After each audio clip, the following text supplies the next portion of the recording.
और हमें दामाखेड़ा माघ मेले में जाना है, पहुंचना है। ये भी एक लक्ष्य हुआ, ये भी एक मंजिल हुई। लेकिन हम बचपन से दामाखेड़ा आ रहे हैं, बार बार दामाखेड़ा आ रहे हैं। दामाखेड़ा के मार्ग से हम भली भांति परिचित होते हैं, चाहे हम कहीं से भी चल रहे हो, गुजरात, राजस्थान, हरियाणा, उत्तर प्रदेश, हिमाचल प्रदेश, दिल्ली से, बिहार से, उड़ीसा से,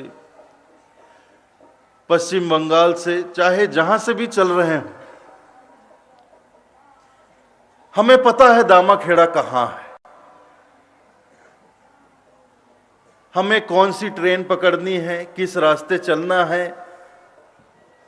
किस स्टेशन पर उतरना है और किस माध्यम से दामाखेड़ा तक पहुंचना है।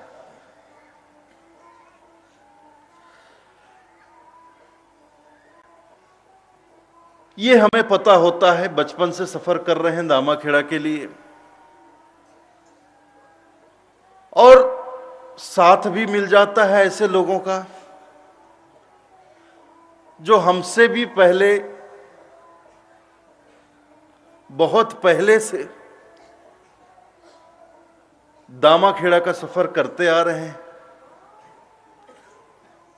तो उनसे मार्गदर्शन भी मिल जाता है। लेकिन जीवन के सफर में जो हमारा लक्ष्य होता है, उसमें सफर हम एक बार ही करते हैं।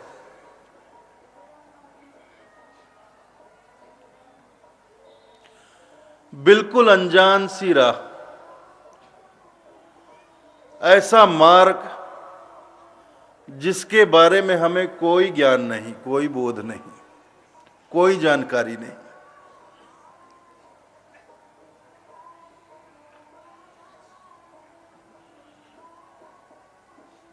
मुक्ति का मार्ग। मानव जीवन का एक ही लक्ष्य होता है, मोक्ष।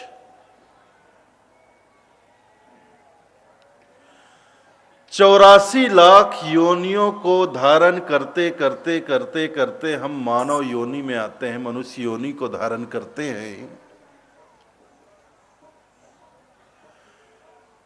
तो इसलिए नहीं करते हैं कि पिछले 84 लाख योनियों में हम जिस तरह से अपना जीवन गंवाते आए हैं, मनुष्य योनि में आकर भी अपना जीवन वैसा ही गंवा दें।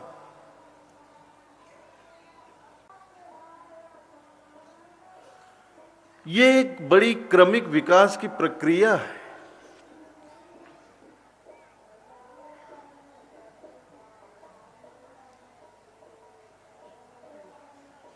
जीव विज्ञान कहता है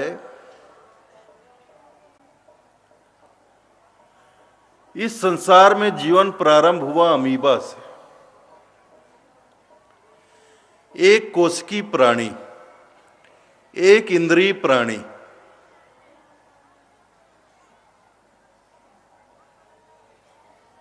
फिर विकास की क्रमिक प्रक्रिया चली।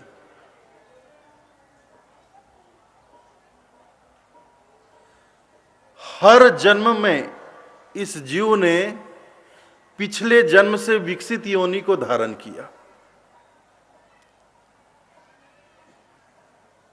एक जन्म के बाद दूसरे जन्म में, दूसरे जन्म के बाद तीसरे जन्म में, तीसरे के बाद चौथे जन्म, इस तरह हम आगे बढ़ते रहे और हर जन्म में हम अपना विकास करते रहे। पिछले जन्म में हमने जो योनि धारण की थी, अगले जन्म में हमने उससे विकसित योनि को धारण किया। और ये विकास की क्रिया चलते चलते चलते चलते चलते कहां तक पहुंची? मानव योनि तक, मनुष्य योनि तक। इस धरती पर मनुष्य योनि सबसे विकसित योनि है। 10 इंद्रियां,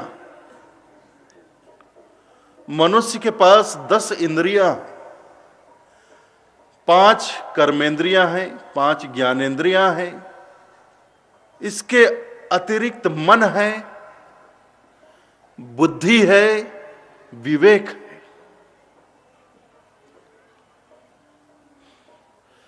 5 इंद्रियों के माध्यम से, जिसे हम ज्ञानेंद्रिय कहते हैं, ज्ञान प्राप्त करने का कार्य करते हैं, बोध करते हैं।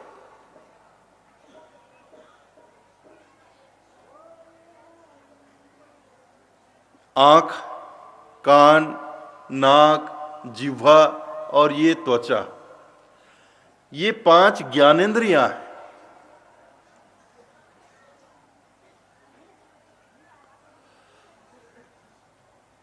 आंख से दृश्य का अवलोकन करते हैं,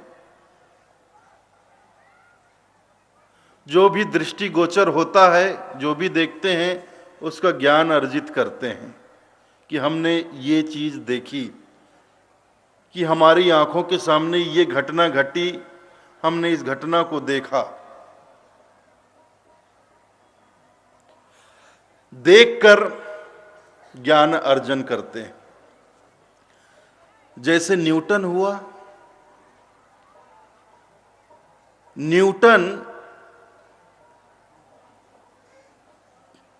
पहला वैज्ञानिक था जिसने इस ब्रह्मांड में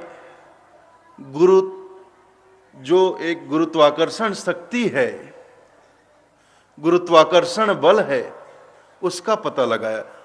हालांकि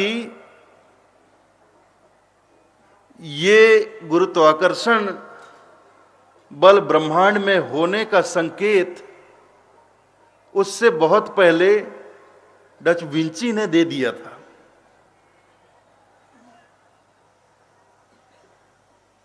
लेकिन विंची ने इसे प्रमाणित नहीं किया था, वो प्रमाणित नहीं कर सका था। लेकिन न्यूटन ने इसे किया। एक दोपहर बैठा था सेब के बाग में, सेब का फल जो होता है उसके बाग में बैठा था, आराम कर रहा था, छाह में बैठकर देख रहा था, वृक्षों को देख रहा था। तभी क्या हुआ, एक सेब का फल टूटा, टूटकर पेड़ से नीचे गिरा। जैसे ही फल नीचे गिरा,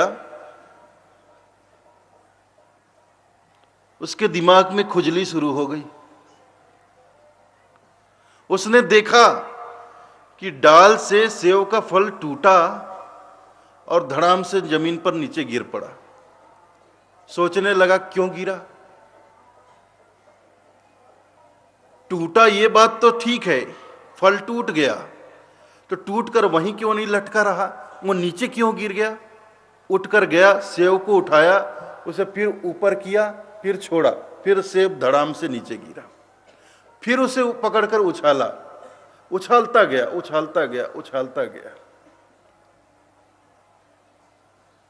जितने बार उछाला सेब नीचे ही गिरा।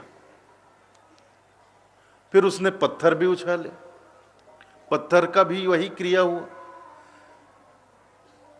पूरी ताकत लगाकर आसमान की ओर उछाला, लेकिन जितना भी ऊपर उछाला आखिर पत्थर नीचे ही गिरा। तब उसे लगा हो ना हो एक चुंबकीय शक्ति है, एक गुरुत्वाकर्षण बल है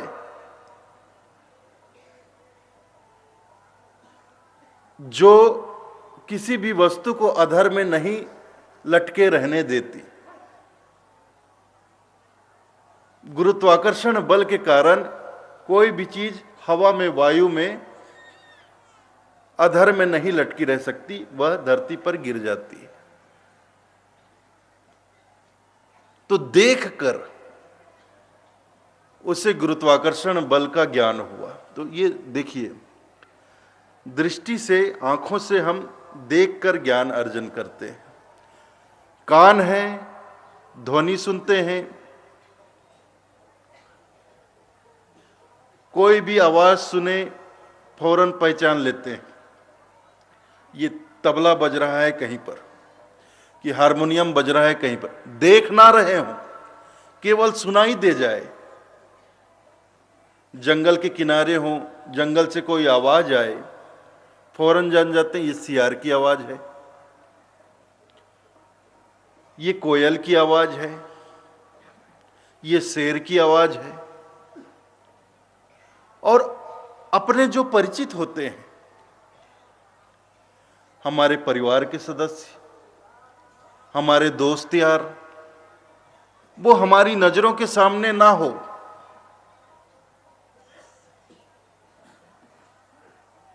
वो आवाज लगाते, उनकी आवाज आती है, हम फौरन पहचान जाते हैं मेरे बेटे की आवाज है, मेरी माँ की आवाज है, मेरे पिता की आवाज है, मेरे भाई की आवाज है, मेरे दोस्त की आवाज है, मेरे दुश्मन की भी आवाज पहचान जाते हैं। तो कान से ज्ञान अर्जन करते हैं। ध्वनि,